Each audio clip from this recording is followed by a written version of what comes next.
పిల్లలు ఇంటికి వచ్చిన తర్వాత వాళ్ళతో ఏం చేయాలో తెలియక ఫోన్ ఇచ్చేస్తే వాళ్ళ పనిలో వాళ్ళు ఉంటారు కదా అని పిల్లలు అట్లా వదిలేస్తున్నారు. వాళ్ళు 2, 3 కొన్నిసార్లు 4 గంటలు కూడా స్కూల్ అయిపోయిన తర్వాత ఫోన్ మీద ఉండటం అది వాళ్ళ మానసిక ఆరోగ్యానికి, శారీరక ఆరోగ్యానికి రెండింటికి మంచిది కాదు. ఆ టైంలో వాళ్ళు బయటికి వెళ్ళి ఆడాలి. దాని బదులు వాళ్ళ ఇంట్లో కూర్చుని ఫోన్ లో ఉండడం వల్ల ఫస్ట్ బాడీ డెవలప్ అవ్వదు. నెక్స్ట్ మానసికంగా మనం సమాజంలో ఉన్నప్పుడు 10 మందితో కలిస్తేనే మనం నేర్చుకుంటాం, పెరుగుతాం. ఫోన్ లో ఉంటే అడిక్ట్ అవుతాం. దానికి ఆ సమస్యకి పరిష్కారం నా దగ్గర కూడా లేదు.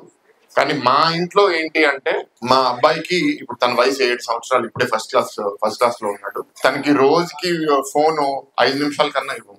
వారానికి ఒక రోజు తను ఒక సినిమా అన్నా చూడొచ్చు, లేకపోతే ఫోన్ లో 1 గంట సేపు గేమ్స్ ఆడొచ్చు. ఇది మా ఇంట్లో ఉన్న రూల్స్.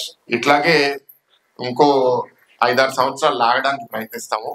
దాని తర్వాత ఏంటి అనేది అప్పుడు ఆలోచిస్తాము. బట్ ఫోన్ నుంచి మా అబ్బాయిని నేను చాలా దూరంగా పెడతాం. అలానే మేము తన పక్కనే కూర్చొని మాట్లాడుతున్నప్పుడు కూడా తన వచ్చి చూస్తూ ఉంటాడు ఏం చేస్తున్నాం మేము అని.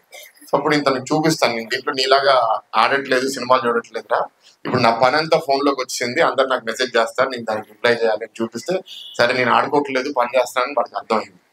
సో ఫోన్ కి ఎక్స్పోజర్ చేయడం అనేది అది పిల్లల తప్పు కాదు, తల్లిదండ్రుల మీద ఉంది ఆ బాధ్యత. మీరు వాళ్ళని ఆడించే ఓపిక లేక, లేకపోతే ఇంకో పనులు మీరు బిజీగా ఉండి, లేకపోతే ఇవాళ కాలంలో గ్రామాల్లో తక్కువ కానీ పట్టణాల్లో ప్రత్యేకంగా తల్లిదండ్రులు వాళ్ళ తల్లిదండ్రులను వదిలేసి ఇంకెక్కడికి వెళ్ళిపోతారు. సో ఇంట్లో అమ్మమ్మ తాత, నాయనమ్మ తాత ఉండరు. సో పిల్లలతో టైం గడిపే వాళ్ళు కూడా లేకపోవడం వల్ల ఫోనే ఒక దిక్కు అయిపోయింది. సో మీ అందరినీ కోరేది ఫోన్ కి ఎక్స్పోజర్ తగ్గించండి ప్లీజ్. అది అసలు మంచిది కాదు.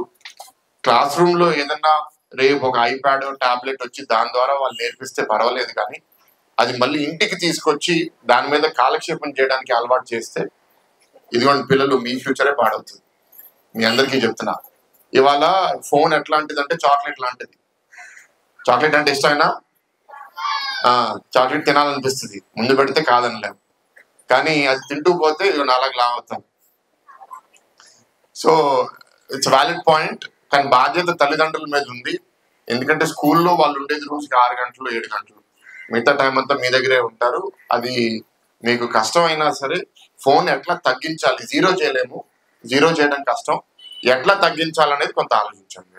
పిల్లల్ని తీర్చిదిద్దే బాధ్యత టీచర్లకి ఎంత ఉందో దానికన్నా 2, 3, 4 రెట్లు ఎక్కువ తల్లిదండ్రుల మీద ఉంది. మీరు పంపించేశారు కాబట్టి ఆ బాధ్యత స్కూల్ వహిస్తుందని మీరు అనుకోమాకండి ప్లీజ్. స్కూల్ తన పని చేస్తుంది, కానీ మీకు కూడా కొంత బాధ్యత ఉంది. మీ పిల్లలు 8 నుంచి 6 అంటే వెళ్ళి రావడానికి 15-20 నిమిషాలు, అరగంట వేసుకున్నా అది 10 ప్లస్ గంట 11 గంటలు స్కూల్లో ఉంటున్నారు, లేకపోతే మీ ఇంటి బయట ఉంటున్నారు. ఒక 8 గంటలు పడుకుంటారు, 19 గంటలు.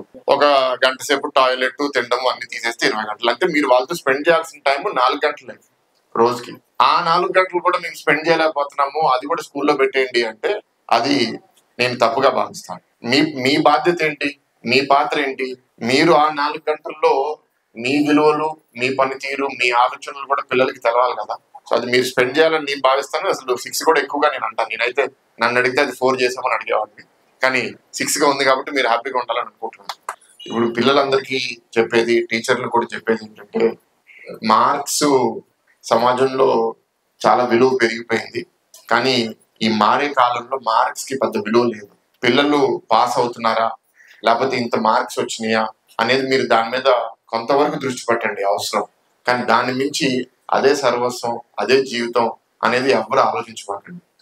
మార్క్స్ వల్ల ఎవడు బాగుపడలే. 100కి 100 వచ్చిన వాళ్ళు కూడా ఇవాళ ఉద్యోగాలు లేకుండా తిరుగుతున్నారు. జస్ట్ పాస్ అయిన వాళ్ళు మాలాగా రాజకీయ నాయకులు అయ్యి సమాజాన్ని శాసిస్తున్నారు.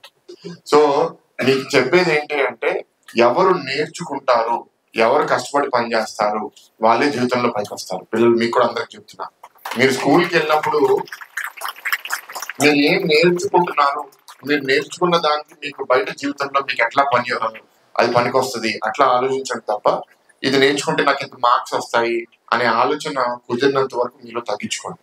మార్క్స్ రావాలి, మీరు మంచి మార్క్స్ తెచ్చుకోవాలి, కాదనట్లేదు, కానీ అది మాత్రమే ఇంపార్టెంట్ కాదు. మీకు 100% వెయిటేజ్ ఉంటే మార్క్స్ కి మీరు 30-40% వెయిటేజ్ మాత్రమే ఇవ్వండి.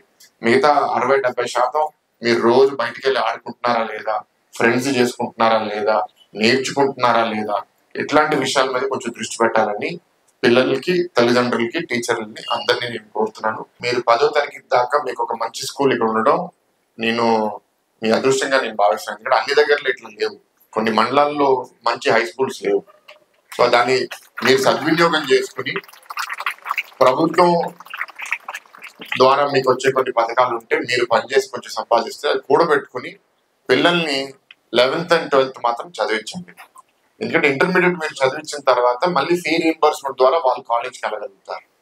ఈ 2 ఏళ్ళు కానీ మీరు వదిలేస్తే ఆ గ్యాప్ వస్తే వాళ్ళు మళ్ళీ పై చదువులకి, అది ఐటీఐ అవనివ్వండి, డిప్లొమా అవనివ్వండి, కాలేజ్ అవనివ్వండి, అది ఆ గ్యాప్ వచ్చేస్తుంది. అది మీరు చూసుకోండి.